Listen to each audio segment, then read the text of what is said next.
What's up guys?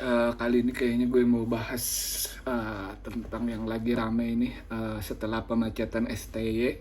Siapa sih calon kuat pengganti STY setelah STY dipecat? Ternyata menurut yang beritanya di media ya, kayaknya hampir pasti ini calon penggantinya adalah Patrick Kluivert ya. Padahal gue ada baca kayak katanya ada 3 kandidat ya isunya ya. Van Gaal, Van Bronckhorst sama Patrick Kluivert. Tapi ya ternyata kayaknya yang dipilih oleh PSSI adalah Patrick Kluivert ya.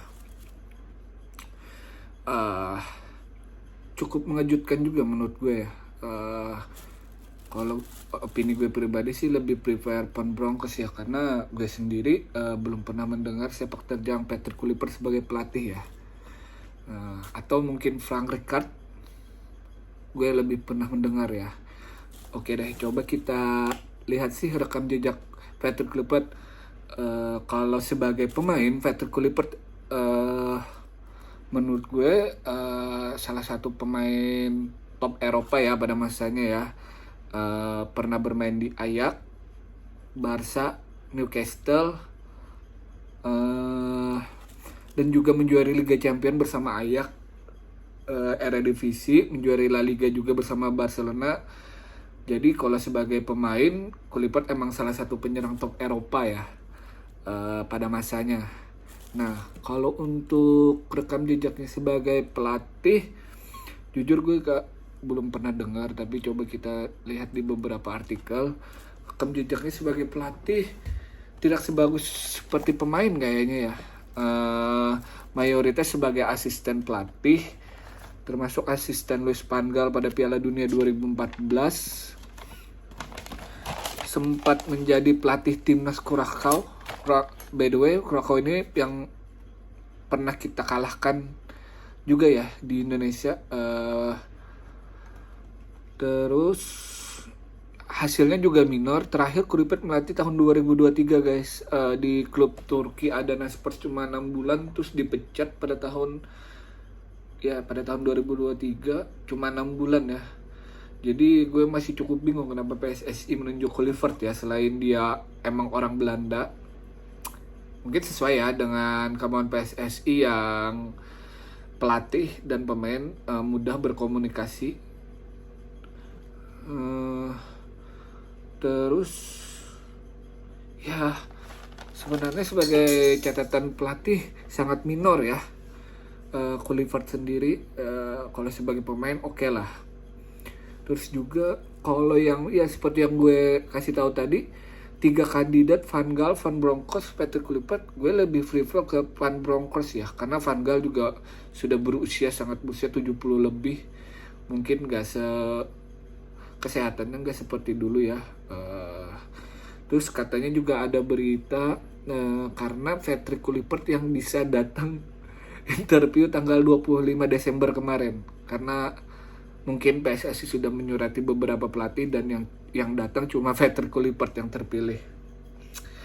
So dengan banyaknya rekam jejak digital yang negatif, apakah Patrick Kluivert sosok yang paling tepat untuk menangani timnas yang dituntut prestasi cepat lolos ke Piala Dunia guys?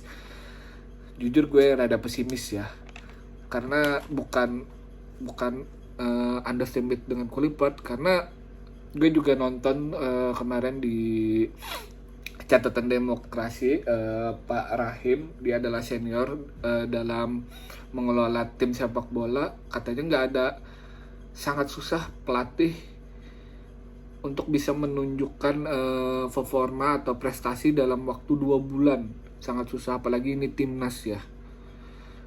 Nah, mungkin singkat saja sih untuk Kluivert. Nah, untuk topik yang kedua ini gue mau bahas rumor nih. Rumor yang lumayan banyak juga ya beredar. Awalnya gue sih nggak terlalu peduli ya, tapi makin kesini kok rumor yang beredar ini kok makin apa ya, coba gitu.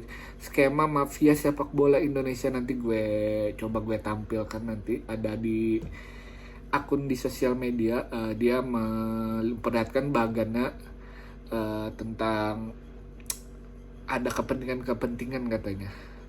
Jadi bagannya sendiri pertama adalah serang STY, yang kedua STY dipecat, yang ketiga ganti pelatih, terus yang keempat pelatih baru nggak beres, nggak bener, terus yang kelima serang ketua umum, keenam ketua umum mundur, dan PSSI kembali dikuasai mafia. Seperti itu sih bagannya.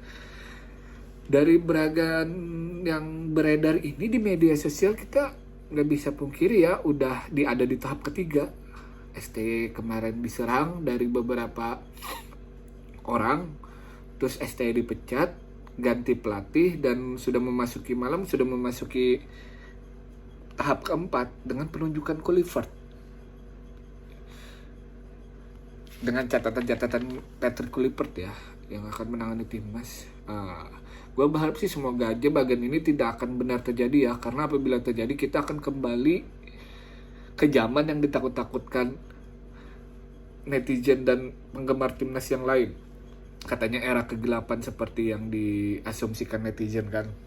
Tapi gue berharap itu tidak akan terjadi ya ke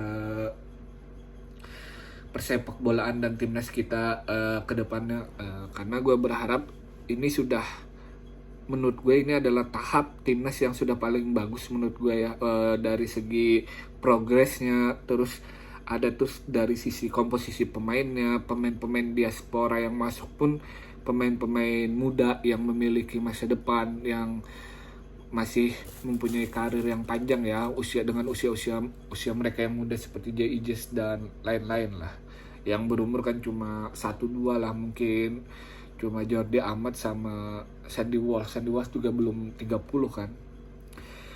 Gue berharap sih di kepentingan timnas kita ini di atas kepentingan segalanya ya, di atas kepentingan pribadi, kepentingan grup atau apapun. Dan PSSI pun gue berharap harus tegas ya juga ya dengan target yang diberikan kepada pelatih itu. Karena seperti di AFF kemarin kan targetnya membingungkan, kata Pak Erick Thohir.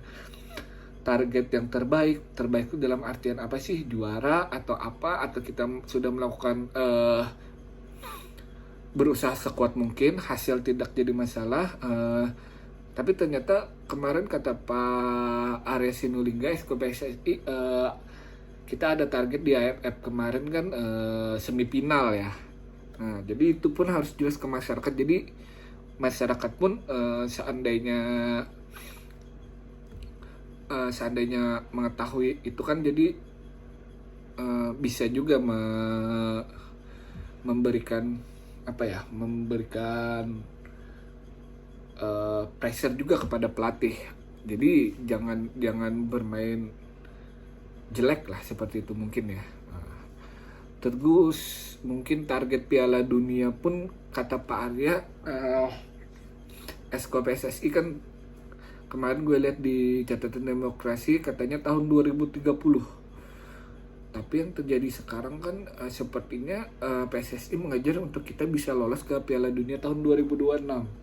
Nah, jadi ya gue berharap sih